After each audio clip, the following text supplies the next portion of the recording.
नमस्कार, मैं हूं नारायण शर्मा और आप देख रहे हैं AINS न्यूज़ 24 चैनल। अब खबरें विस्तार से। छत्तीसगढ़ के जांजगीर चांपा में हॉस्पिटल में हुई शादी चर्चा का विषय बन गई। जानकारी के अनुसार जांजगीर की रश्मि की शादी शक्ति जिले के राज से 20 अप्रैल को तय हुई थी, लेकिन कुछ दिनों पूर्व रश्मि के पेट में दर्द हुआ और उसे अस्पताल में दाखिल किया गया, तो वहां उसके पेट में बड़ी आंत में छेद पाया गया, जिसका जल्द से जल्द इलाज कराना आवश्यक हो गया। वर और वधू पक्ष ने सलाह मशवरे से इलाज को प्राथमिकता दी और रश्मि का इलाज शुरू कर दिया गया। इसी बीच शादी की तारीख आ गई और दोनों पक्षों ने रजामंदी के साथ हॉस्पिटल में ही शादी रचा ली।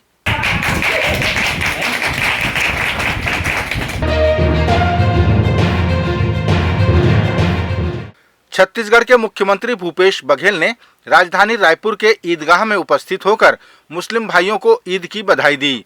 उन्होंने कहा कि ये त्योहार आपस में खुशियां बांटने का है और सभी अपने अपने घरों में सेवैयां बनाकर एक दूसरे का मुंह मीठा करते हैं।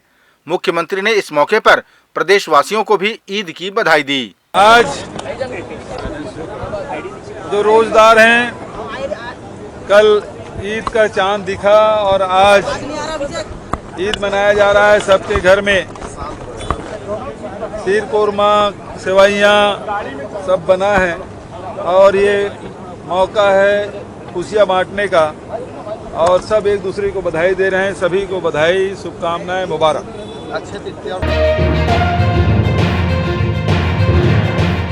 पूरे देश समेत छत्तीसगढ़ में भी ईद उल फितर बड़े ही हर्षोल्लास के साथ मनाया गया।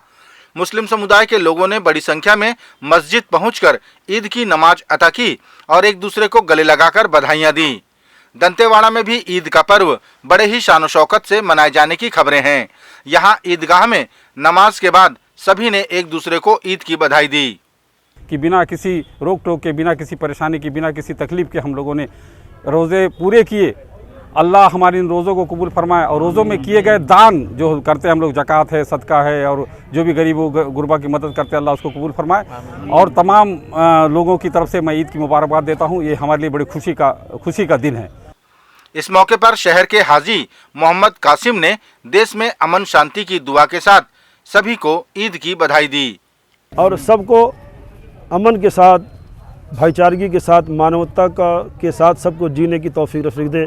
दिलों में जो नफरत लोग भरते हैं, इस नफरत को दूर फरमा दे और सबको एकजुट होकर एक ऐसा भारत हम सबका बने कि आने वाला मुस्तकबिल सब, यानी हर मुल्क देखकर भारतवासियों को सब नाज करें, फख्र से कहें भारत जिंदाबाद, भारत जिंदाबाद, भारत जिंदाबाद।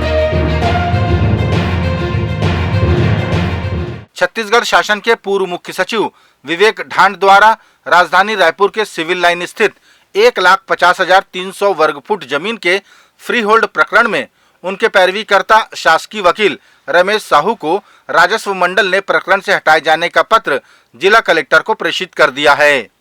पुनरीक्षणकर्ता ओम प्रकाश वर्मा व अन्य की ओर से पैरवीकर्ता अधिवक्ता भरत सोनी ने बताया कि उनके द्वारा राजस्व मंडल में शासकीय अधिवक्ता रमेश साहू की पैरवी पर राजस्व मंडल में आपत्ति दर्ज कराई गई थी, जिस पर संज्ञान लेते हुए मंडल ने रमेश साहू के स्थान पर OIC नियुक्त करने रायपुर कलेक्टर को पत्र जारी किया है। हमने जब राजस्व मंडल में प्रकरण लगाया अभिलाषी गण की ओर से और पुनरीक्षणकर्ता गण की ओर से, क्योंकि जो है उसमें 16 पुनरीक्षण प्रस्तुत किए गए हैं और 5 अपील प्रस्तुत की गई है। जब हमने जो है उन दस्तावेजों का अवलोकन किया तो हमें पता चला कि तत्संबंध न्यायालय में राजस्व मंडल में जो नियुक्त अधिवक्ता हैं रमेश साहू जी, उन्होंने जो है पूर्व में जो नजुल अधिकारी के समक्ष प्रकरण प्रस्तुत किए गए थे उसमें उन्होंने पैरवी की है।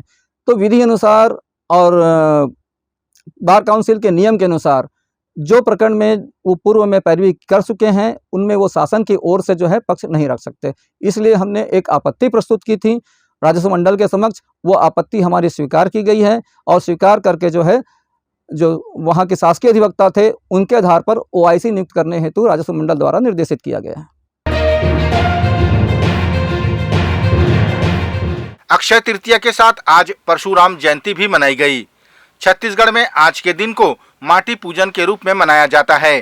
किसान अपने खेतों में जाकर बीजों का छिड़काव करते हैं। मुख्यमंत्री ने भी इस मौके पर कृषि विश्वविद्यालय पहुंचकर माटी पूजन कार्यक्रम में हिस्सा लिया और खेत में ट्रैक्टर भी चलाए।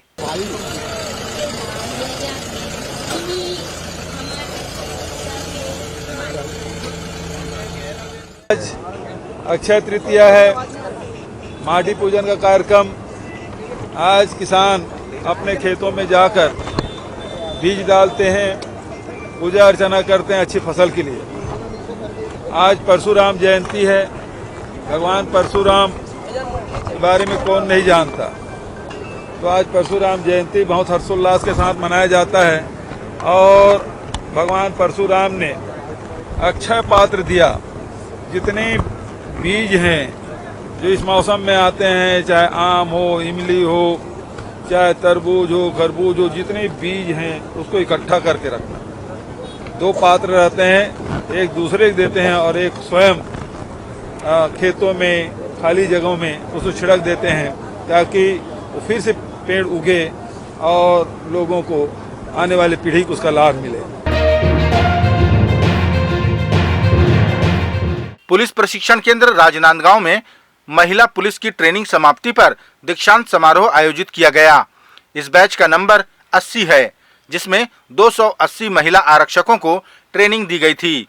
अब ये सब बस्तर में नक्सलियों से लोहा लेंगी।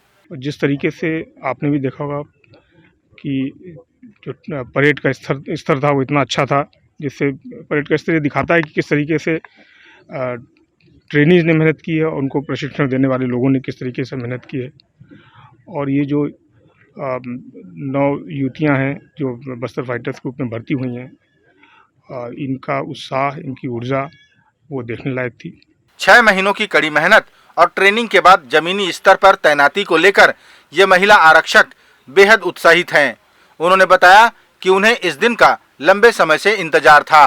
और यहाँ पे ट्रेनिंग करके 3 महीना तो एक बेसिक ट्रेनिंग की है, जिसमें पीटी से परेड हुआ। फिर 3 महीना हम लोग वेपन क्लास लिए, जिसमें वेपन को खोलना, जोड़ना, राइफल का हुआ। यहाँ के बहुत खुशी हुई, बहुत अच्छे से ट्रेनिंग किया और बहुत अच्छे से अभी परेड भी किया, पास आउट हो गए। छत्तीसगढ़ भारतीय जनता पार्टी के पूर्व मंत्री राजेश मूणत ने कहा कि मुख्यमंत्री भूपेश बघेल राजधानी रायपुर में 20 करोड़ का विकास कार्य दिखा दें, जिसका उन्होंने भूमि पूजन व लोकार्पण किया हो, तो वे राजनीति छोड़ देंगे। अगर कुछ किया होगा तो बताओगे ना। और जब कुछ किया ही नहीं, 5 घंटे पश्चिम विधानसभा क्षेत्र में घूमे मुख्यमंत्री साहब, एक बड़ा काम बता दो। फिर कह रहा हूँ राजधानी के अंदर कि मुख्यमंत्री जी एक काम बता दो 20 करोड़ रुपए का, जिसका भूमि पूजन आपने किया हो और उसका लोकार्पण आपने किया, मैं राजनीति छोड़ दूंगा। मूणत ने यह भी कहा कि पश्चिम विधानसभा में मुख्यमंत्री के भेंट मुलाकात कार्यक्रम को जनता ने नकार दिया है। उस कार्यक्रम में काला शर्ट पहने युवकों को और काला ब्लाउज पहनी महिलाओं को वापस भेज दिया गया था। और मुख्यमंत्री जी अभी निकले हैं जनसंवाद करने, संपर्क करने। वहां तो जो आदमी जा रहा है उसकी इतनी चेकिंग हो रही है, जो काला कपड़ा पहना हुआ है तो उसका काला शर्ट निकाल दो, कोई दुपट्टा डाला तो निकाल दो। कल तो यहाँ तक आ गई स्थिति, महिला ब्लाउज पहन के आई थी काला, तो उसको बोला ये निकाल क्या।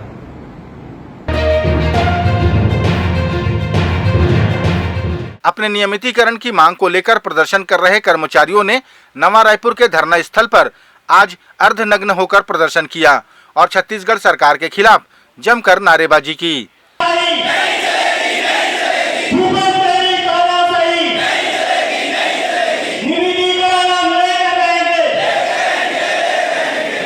पिछले कई दिनों से प्रदर्शन कर रहे इन कर्मचारियों की मांग है कि उन्हें तत्काल नियमित किया जाए।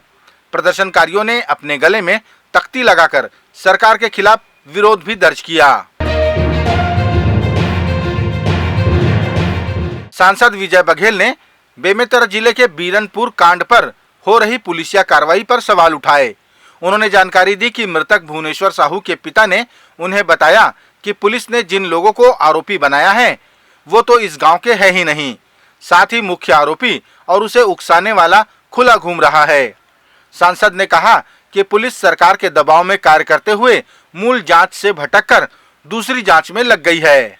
जो हत्यारा है वो चंगुल से बाहर है और जो हत्या के लिए प्रेरित किया है वो क्या यादव नाम लिए, अंजूर यादव, जो रवीन चौबे जी की खास हैं, ये भी आरोप लगाया उन्होंने। और मैंने भी उसी बात को रिपीट किया मीडिया में कि उसको भी क्यों ना, क्योंकि वो जो उकसाने वाला है, जो ताकत देने वाला है, बल देने वाला है राजनीति के बल पर, उसको भी गिरफ्तार होना चाहिए, उनसे भी पूछताछ होनी चाहिए। तो ये नहीं हो रहा है, वो खुलेआम घूम रहे हैं। लेकिन ऐसे कवर्धा क्षेत्र के एक पिंडरवानी गांव के बहुत सारे युवा को पकड़ के ले आए हैं, उनके ऊपर FIR भी हो गई है। कुछ और आसपास के गांव के युवा को पकड़ के ले आए हैं, क्योंकि दूसरे दिन 2 मुसलमानों की हत्या हो गई बाप बेटे की, और वहीं से टर्न हो गया मामला। और उसके बाद उस मामले में ज़्यादा लग गए पुलिस वाले, लेकिन जो मूल घटना हुई थी उससे उनका नज़र हटते गया। ये थे आज के प्रमुख समाचार। आप देख रहे थे AINS न्यूज़ 24 यूट्यूब चैनल। कल फिर मिलेंगे ताज़ा तरीन समाचारों के साथ। तब तक रोजाना की खबरों के लिए आप हमारे लोकप्रिय यूट्यूब चैनल AINS न्यूज़ 24 को सब्सक्राइब, लाइक और शेयर करना ना भूलें। नमस्कार।